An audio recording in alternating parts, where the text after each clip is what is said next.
It is 11:42 at night. The television is off, the kitchen is clean, and nothing in the room is asking you to hurry.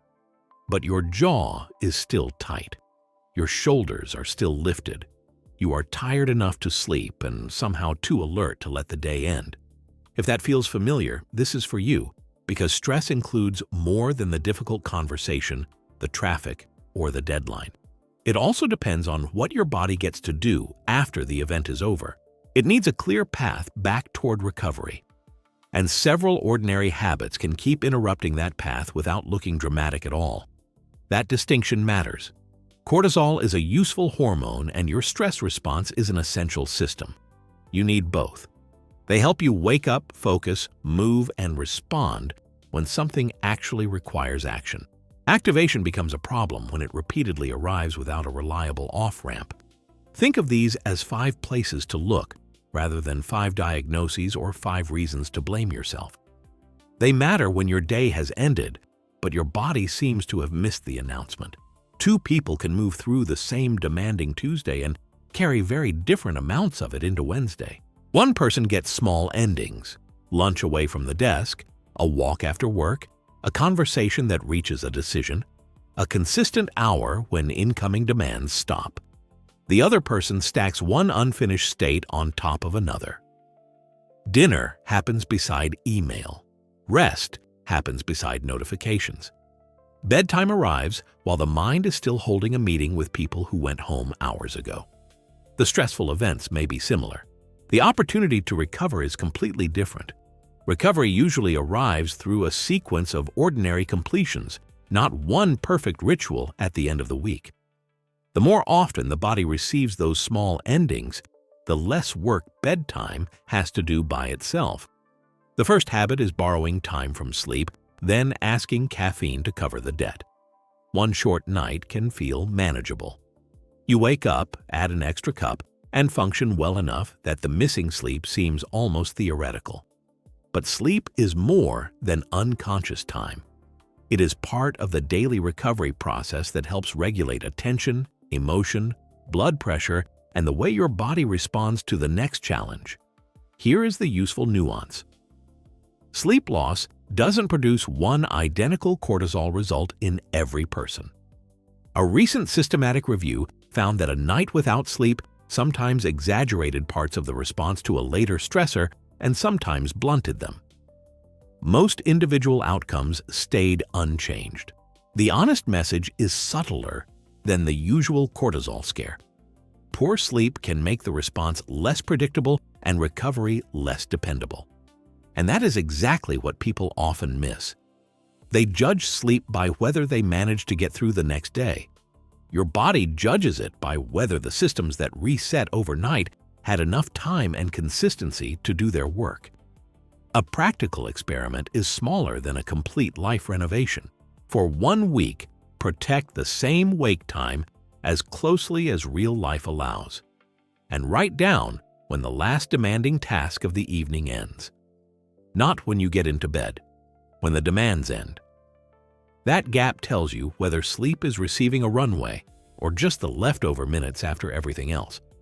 The second habit is treating caffeine like energy instead of what it really is, a temporary change in how tiredness is perceived. Caffeine can be useful. It can improve alertness. And there is no honest reason to turn 1 cup of coffee into a moral failure. The trouble starts when the dose and timing are chosen by exhaustion rather than intention. In a controlled crossover trial, 400 milligrams of caffeine affected sleep even when it was taken 12 hours before bedtime. The closer that dose moved toward bedtime, the more obvious the disruption became. But the same trial didn't find a significant sleep effect from 100 milligrams under the tested conditions.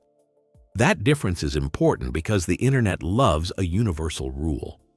While actual bodies insist on dose, timing, age, medication, tolerance, and individual sensitivity. Instead of asking whether coffee is bad, ask something more useful. Is this cup helping this part of the day, or quietly charging interest to tonight? For a week, record the time and rough amount of your final caffeine. Then compare it with how long it takes to settle at night and how restored you feel in the morning. Don't change 5 things at once. Move one variable and watch the pattern. If caffeine use is heavy enough that cutting back causes significant symptoms, that is a conversation to handle gradually and, when needed, with professional guidance. The third habit is keeping the mind under load while the body stays almost completely still. Picture a normal workday. Your heart rate rises during an argument on a screen. Your breathing gets shallow during a deadline. Your muscles brace while you read a message that changes the week. Yet the whole event happens in a chair. The body prepares for action, but the action never arrives. No, exercise isn't a magic drain that empties stress from the body. That would be another neat slogan pretending biology is simple. But movement is one of the signals your system can use to shift state, and research in older adults has found exercise among the more promising interventions for reducing perceived stress. A heroic workout isn't required. The useful move can be a short walk after the workday, a few minutes of stairs, light resistance work, gardening, or anything appropriate for your mobility and health. The point is to stop making stillness the automatic partner of mental pressure. Try attaching movement to the end of one recurring stress block. When the last meeting ends, stand and walk before opening the next app. When the difficult phone call ends, move to another room and let your posture change. You're giving the body a physical boundary between that happened and now we recover, rather than running away from the problem. The fourth habit is using alcohol as the off switch. This one is convincing because alcohol can make sleep begin faster, especially at higher doses. The first half of the experience feels like proof that it worked. Your thoughts slow down, the edge softens, you fall asleep. But falling asleep and recovering are different events. A recent systematic review and meta-analysis found that even a relatively low dose of alcohol reduced REM sleep on average, and the disruption became greater as the dose increased. Higher doses could shorten the time it took to fall asleep while still disturbing what happened later in the night. That creates a quiet loop. A stressful day leads to a drink. The drink makes the beginning of sleep easier but can make the night less restorative.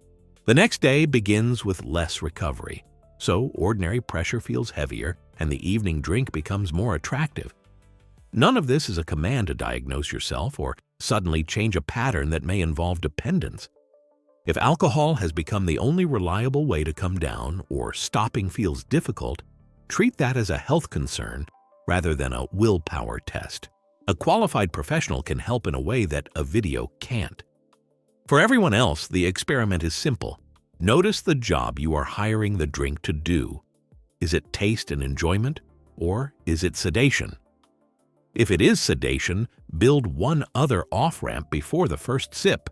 A shower, a slow walk, music in a dim room, or 10 minutes with no incoming information.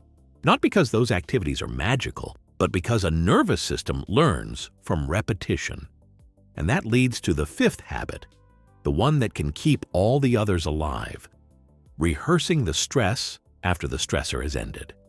The meeting finished at 3, but at 7, you are giving the other person better arguments in the shower. The medical appointment ended yesterday, but your mind keeps opening the same possible future and examining it from a new angle. The family conversation is over, yet your body reacts each time the scene is replayed as if another response is still required. Psychologists call this perseverative cognition.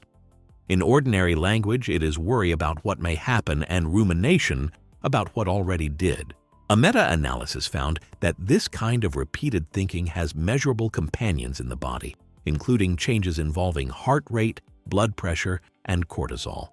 The key is repetition rather than thinking itself, because thinking can solve a problem. If the 10th pass through the same scene produces no new decision, no new information, and no next action, the mind has stopped planning and started practicing alarm. Actually, this is where many sensible people get trapped. They believe that continued attention proves they are being responsible. But responsibility creates a next step. Rumination creates another lap. Try giving the loop a landing place. Write one sentence describing the problem, one sentence naming what is under your control, and one next action with a time attached.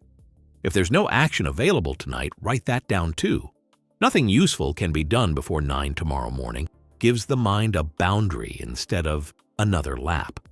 Then change the sensory scene. Lower the light. Leave the room where you were working. Put the phone somewhere that requires standing up to reach it. You're not trying to force the mind blank. You're removing the same posture, screen, and cues that have been feeding the loop. Now go back to 11:42. The room is quiet, but quiet alone doesn't equal recovery. Recovery needs signals, enough sleep opportunity, caffeine that respects the night ahead, movement after mental pressure, an evening off-ramp that doesn't depend on alcohol, and a clear end to thought that has stopped solving anything. Don't try to fix all 5 tomorrow. That turns recovery into another performance review. Pick the habit that made you feel most recognized and test one small change for 7 days. Notice the pattern rather than demanding a perfect result. Your body can handle stress. What it needs is repeated proof that stress can end. And if the tension is severe, sudden, worsening, or keeps returning despite what you change, take it to a qualified healthcare professional who can look at your actual situation. That job belongs in a real clinical conversation, not on YouTube.